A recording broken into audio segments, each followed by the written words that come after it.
Good afternoon, ladies and gentlemen. Today's Syndicate 2 are pleased to celebrate with you our learning about BHP and their position in an unpopular industry, the mining industry. Doesn't it feel like we are finally waking up with the growing awareness of the environmental and ethical impacts in the minds of people, the media, and the government? It's not a surprise that the mining industry has got somewhat of a bad reputation in terms of being labeled as a threat to future environmental sustainability. This is further not helped by some of the unfortunate events that have occurred. In 2015, there was the Samarco Dam collapse in Brazil, and their participation in fossil fuel lobbying groups. In this presentation, we're going to look at the internal and external factors that affect BHP, and really look at how BHP can draw value from their value chain in addressing the key risks and key issues that impact their business and the wider industry. Due to the scale of BHP's operations, we've decided to focus on the iron ore segment in Australia. Our interest peaked from the iron ore collapse in Samarco, Brazil, with all the media coverage. And as it happens, iron ore is the largest business unit in BHP.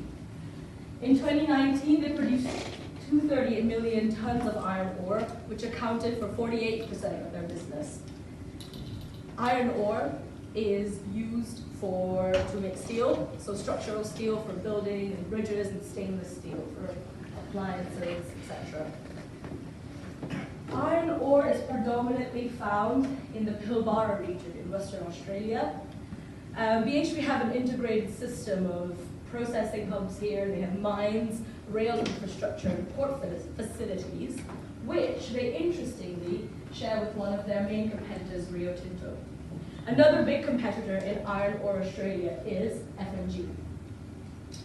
So we started off by looking at the macro environment, and we found that the industry is hugely affected by government licenses. And even though these licenses can last up to 50 to even 100 years, they're actually governed by some very strict regulations. And more we're seeing these regulations are getting stricter as the Australian government imposes really stringent environmental targets. So for example, post the Paris Agreement, there has been evidence of the court putting pressure on things like safety, compliance, and meeting environmental targets. In addition to this, the IEA, which is the International Energy Agency, their 2C program demands that steel emissions are reduced by 65% by 2050. And they are demanding this from their member and associate countries, which includes USA and China, the top two buyers of iron ore. So this is going to have an impact on their demand. And finally, as I mentioned, safety and working conditions has an impact as well.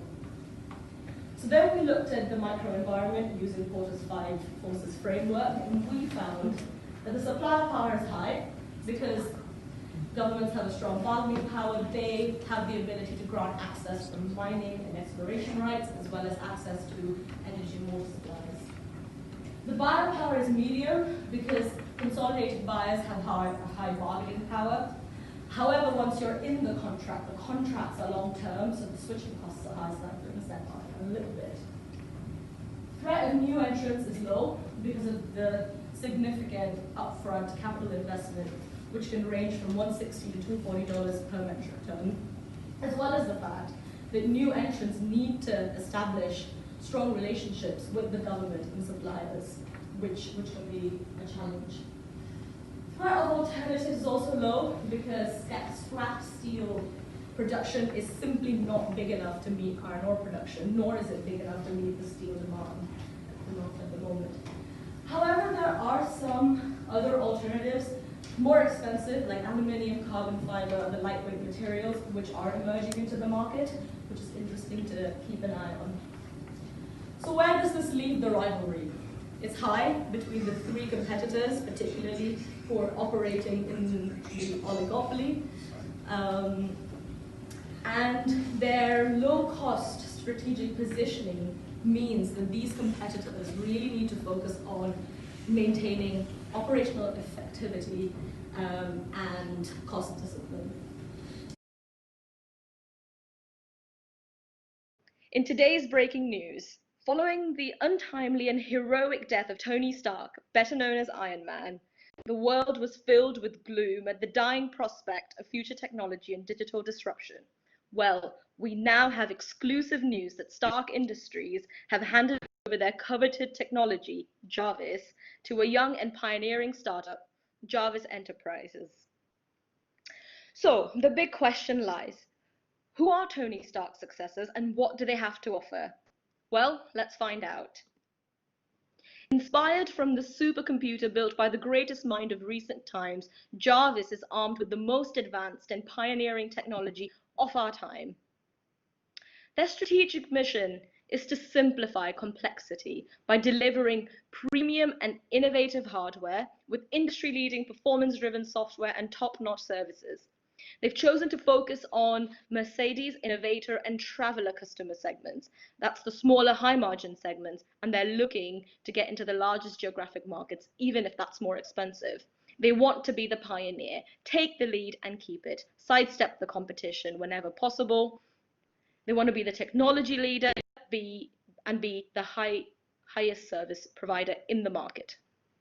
They're known for their data-based decision-making capabilities and approach, which have helped them identify their target segments and have helped them continue to cater their offerings to their customers throughout their time in market. This is just one example when they took into consideration factors like volume, low price sensitiveness, high technological expectations, and willingness to pay in identifying their three segments, which was consistent with their top-end brand image. Well, as we've just seen, their journey was filled with ups and downs and has been as brutal as Tony Stark's, some would say. But Team JARVIS have come out on the other side thriving, with broader and deeper learning that underpins skills needed for business and marketing success. What's been important to Team JARVIS has been four things. One is alignment between their strategic vision, team goals, and marketing tactics. A data-driven, strong consumer focus, identifying customer needs, maintaining their sustainable competitive advantage by differentiating their offerings, and maintaining financial sustainability, and finally, strong communication within the organization and with the external market. Team JARVIS attribute their success to a lot of hard work and a little bit of luck. Thank you. That's the end of our presentation. If you have any questions, please feel free.